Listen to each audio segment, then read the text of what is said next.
Stephen King's The Long Walk, directed by Francis Lawrence with a screenplay adapted by T.J. Molnar, is one of the hardest movies I've ever had to sit through.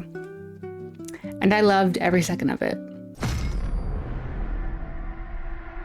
In a lot of ways, The Long Walk feels like it was developed in a lab specifically for me. I'm going to show a little bit of restraint in the beginning of this video and talk about what I adored about this movie while being as spoiler-free as possible, and then I'll announce when I go into more spoilery territory. If you don't know me, hi, this is Annie Septic. I am a filmmaker and an enthusiast of media surrounding ensemble casts, which I fully attribute to Stephen King and my lifelong admiration of his work. My all-time favorite movie, the movie that made me decide to become a filmmaker when I was 12 years old, is Stand By Me, which is based on a novella written by Stephen King. It became the first Stephen King book that I read, and from there my obsession just sort of ran away from me rather. And suddenly, by the end of 8th grade, I had read 11 Stephen King books, and I won an award for most books checked out of my school's library. So those are my credentials. If you aren't familiar with the source material, the premise of The Long Walk is, in an alternate dystopian America, a group of teenage boys compete in an annual contest known as The Long Walk, in which they must maintain a certain walking speed or get shot. The winner gets to live, earns a cash prize, and one wish to be fulfilled. In the book, it's 100 boys drafted to compete, but in the film, it is 50 boys, one from each state, and they are selected via a lottery that they self-submit for.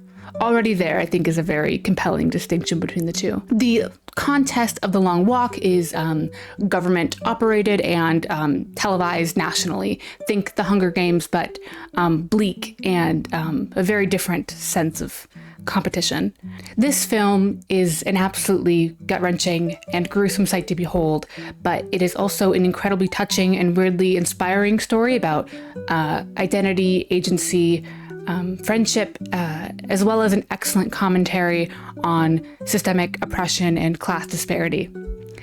So it's a comedy. Hand in hand with the impressive direction from Francis Lawrence, screenwriter T.J. Molnar has done an impeccable job of adapting Stephen King's specific flavor of young male rowdiness and aggression and affection for one another into scenes and dialogue performed masterfully by this incredibly talented cast. Cooper Hoffman, who I cannot believe is only 22 years old, brings such a classic Hollywood leading man charisma and complexity to the character of Ray Garrity that I will never stop gushing over. Stop asking. Especially now knowing how young he was, I didn't know that going in. I didn't realize how much little time had passed since Licorice Pizza. The fact that he is able to manifest such an intense and emotional journey with his character is truly stunning. His performance is breathtaking. The same can be said for his co-lead, I would say, David Jonsson. Now that is an Oscar award-winning performance if I've ever seen one. I am filled with so much sentiment for his portrayal of this character. It's truly hard to know where to begin.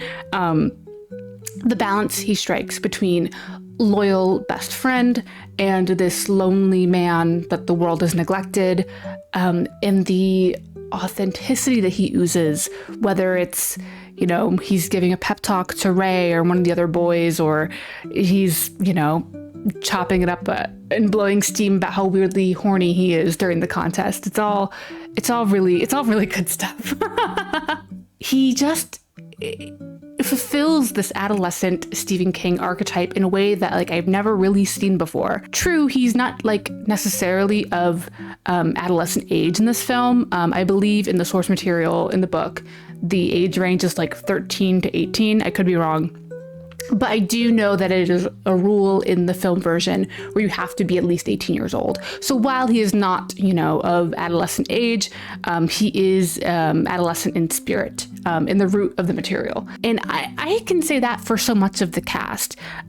People have definitely made the comparison to Stand By Me and It due to the classic King archetypes among the contestants. The writer, the kid from the wrong side of the tracks, the kid with Coke bottle glasses, who was also the writer in this one. Jordan Gonzalez, Tut Nyut, Ben Wang, Garrett Waring, Charlie Plummer, Joshua Odjick, all stars on the rise, truly. They were all incredible in this movie. But I believe it would be a disservice if I didn't give the non-white actors specifically their flowers for their beautiful performances in this movie. Not a critique of Stephen King as a writer, at least not in this video, but most of these characters, or all of these characters that I've just named at least, are white in the source material. So getting to see Black, Indigenous, Asian, and Hispanic performers play these classic King roles feels so much more dynamic than, whatever a 19-year-old Stephen King would have written for them. It's very clear that this piece was adapted with much care, both by TJ Molnar and the performers themselves.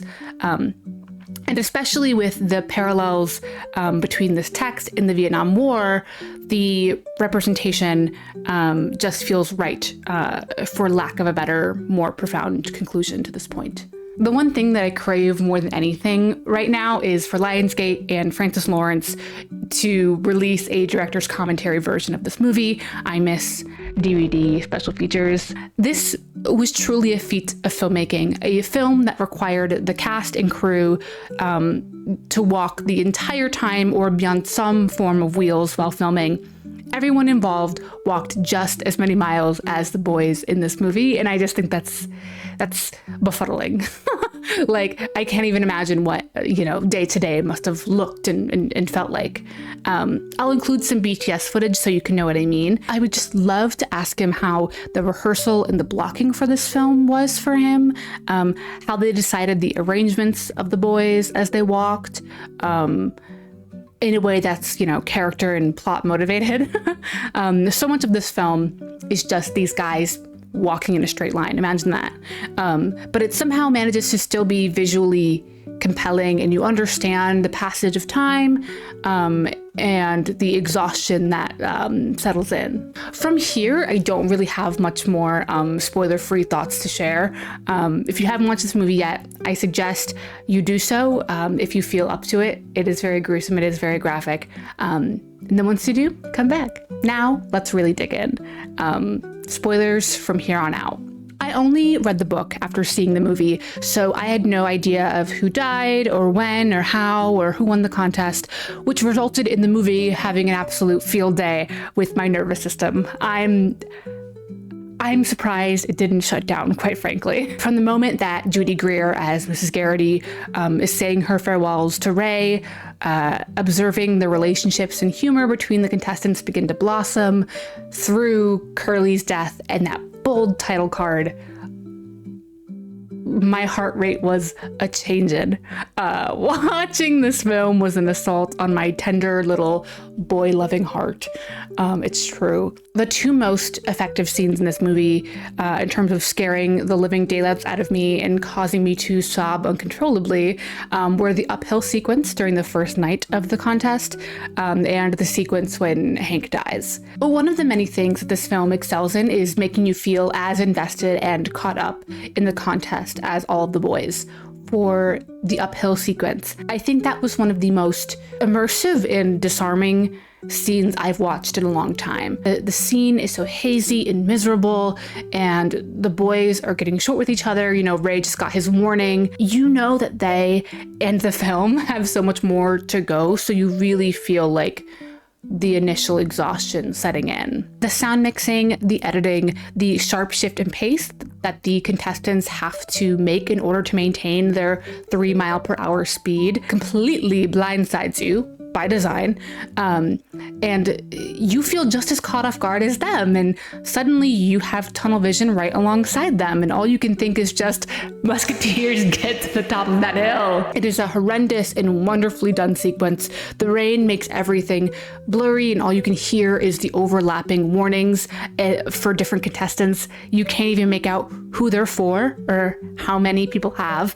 and then the gunfire starts ringing out. Not to mention Stebbins shouts an incredibly unhelpful statistic about how many people have died at this very obstacle in the past. It's intense stuff, and I'm just like heavily sobbing in my seat at this point. Sidebar. Do you remember when Paranormal Activity was advertised using night vision footage of audiences watching the movie, just like different screenings of audience members jumping in their seats, screaming, you know, popcorn flying everywhere. If the Long Walk marketing team has any budget left, they should get the footage of me from my local Regal cinemas. Sitting completely alone in my section, hyperventilating and choking on my own tears during this scene. It was that serious to me. Oh, and then Harkness and his damn broken ankle. Are you kidding? Oh, it's such upsetting, brutal stuff. And I didn't watch any trailers going in. I know that that's featured in there, but I had no idea. Thanks word of mouth. Thanks film Twitter. And then essentially from Hank's death, which is honestly, I think, too upsetting for me to talk about on camera, through Art's death, also too upsetting for me to talk about on camera, through the end of the movie, witnessing Pete's grief as the sole survivor of this horrific event. I was just a puddle of tears. And I had to pee the whole time and didn't want to get up because I didn't want to miss anything, so there's some added immersion and solidarity for you. The quick pace of the film and the unknown factors of the contest really heightens the pointlessness and the cruelty of it all. Like, you don't even get to see it from an entertainment angle like you would with the Hunger Games. Like, you don't get to see the broadcast. Not that I think that seeing the broadcast makes it more palatable, but just, you know, getting some kind of insight of what people at home are witnessing or what they feel about the contest even. You see those like audience members, you know, families or individuals in like the rural areas, you know, standing as like some kind of like Southern Gothic ghost for the boys to witness, but they don't really seem all that excited, more just morbidly curious. Due to the fact that the pace is so quick in this movie, you don't really have time to consider the implications of what it means mentally to win, especially since it would mean so many different things to each of the characters. Ray has a mother to return home to. Stebbins, you know, could have lived a life, you know, living with the Major like properly as his son. Harkness could have written his book, you know what I mean? Like, there is so much that each person would have done with their victory. The boys talk about, you know, previous year's winners, the guy who wanted an elephant as his wish and he got it, but nothing of the life that those men have lived after, or no word of the survivor's guilt that we see absolutely rack through Pete's body and mind at the sight of Ray on the pavement at the end of the movie. His best friend, who has made the ultimate sacrifice. Like, as an audience member, you aren't allotted time to slow down and realize how much this is really going to traumatize whoever the victor is until you witness it unfold on David Jonsson's face. Chef's kiss. Excellent work. Hard watch, thank you. There is also a timelessness to this movie that I just can't get enough of. Obviously, there is a lot of vintage cars and classic styles of clothing in this movie. You know, you've got your Chuck Taylors, suspenders, newsboys caps, but you can't quite place in time when it's meant to be, as if it's out of time. You could tell me that it takes place in 79 when the book was written, or that it takes place in the 90s or 2000s, and that American technology and manufacturing just stopped progressing at a certain point, and I would be fine with either answer, to be quite honest. There is also a weird sensation I had while watching this movie, I think due in part to this timeless aspect, where I just felt like I had seen this film before, or that it was a remake, even though neither are true. There was just a certain classic Hollywood quality to the film, for lack of a more apt description. Flashes of Coppola's The Outsiders and Robert Aldrich's The Dirty Dozen. The Dirty Dozen kept coming to me a lot in this movie. Just kept flickering through my mind as the film progressed, and I think I'll need to sit down and make it through this movie again for me to adequately put my finger on it, but I don't know. I thought it was worth mentioning. In terms of cons, there's only one point, well, one and some change, that I didn't super care for in this film. Very nitpicky. And it's the fact that Ray Garrity's father was killed, 1, at the hands of the Major, and 2, in front of Ray. I didn't find Ray's motivation to kill the Major to be particularly compelling, if I'm being completely honest. As well as the fact that Ray's father is killed in the book by someone else and not in front of Ray, which I prefer. I find the killing of his father by the Major makes the scale of the film shrink in that moment. Like, it's the Major. Are we expected to believe that William Garrity was the only citizen to dissent in this country, and that such a high-profile person like the Major would be responsible for these kinds of executions? I don't know. I understand that the political opposition is ultimately why Ray's dad is killed, but Ray also talks about his dad like sharing music from the before times, and that just like seems so below the Major's pay grade. Like, hey boss, William Garrity wanted to show his son Rush. You gotta get him gone. Kids these days cannot know what Geddy Lee sounds like. Like, I don't know. It felt a little bit footloose in that aspect. There is a version of this execution of Ray's father by the Major that works for me, but only if it were a spectacle. Like if you were taken in the town square to be made example of or something, or if we knew of like an underground like community that he was building. I don't know. Not that I'm advocating for public execution, God no, but in a society that has as gross of a spectacle as the Long Walk, I just don't buy that they would designate the Major to do such intimate executions. Call me crazy. Soapbox over. I clearly adored this movie and had a lot of big feelings about it.